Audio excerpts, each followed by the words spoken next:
আসসালামু আলাইকুম প্রিয় দর্শক, দেখতে পাচ্ছেন যে আমাদের অ্যাগ্রোমার্ট প্রজেক্টের নতুন একটি জমি প্রস্তুত করা হয়েছে। এটি মূলত বর্ষাকালীন যে লাউয়ের চাষ করে থাকি আমরা, সেই লাউ চারা রোপণ করার জন্য, যেহেতু বর্ষাকাল সামনে, এই জন্য আমরা মাদা করে দিয়েছি যাতে গাছের গোড়া পানি না পায়। আর সাধারণত বর্ষাকালে আমাদের এই জমিগুলো কিছুটা নিচু হওয়াতে গাছের গোড়ায় পানি জমে। এই জন্য আমরা মূলত আমাদের এই জমিগুলোকে কিছুটা উঁচু করেছি। আমরা একটি লাইন থেকে আরেকটি লাইনের দূরত্ব দিয়েছি 4 হাত, এবং গাছ থেকে গাছের দূরত্ব দিয়েছি 8 হাত, এবং প্রত্যেকটি মাদায় আমরা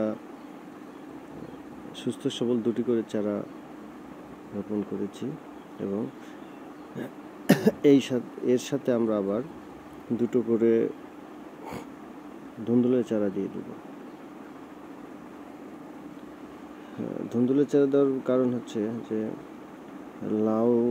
মোটামুটি লাউ যখন শেষ হবে তখন এই জমিতে আবার আমরা ধুন্দুল গাছ থাকবে। এই ধুন্দুল গাছগুলো পরবর্তীতে ফল দিতে থাকবে। অর্থাৎ আমার যে জমির যে ধারাবাহিক ব্যবহার, এটি চলমান থাকবে, এবং লাউ এবং ধুন্দুল শেষ হওয়ার সাথে সাথে আমরা এই জমি আবার নতুন করে অন্য কোনো ফসল দিয়ে আমরা আমাদের জমির যে 100% যে ব্যবহার, এটি নিশ্চিত করব। আর সকলেই আমাদের এই যে পদ্ধতিগুলো, এগুলো অনুসরণ করতে পারেন। এটি যদি আপনাদের উপকারে লাগে তাহলে আমরা অবশ্যই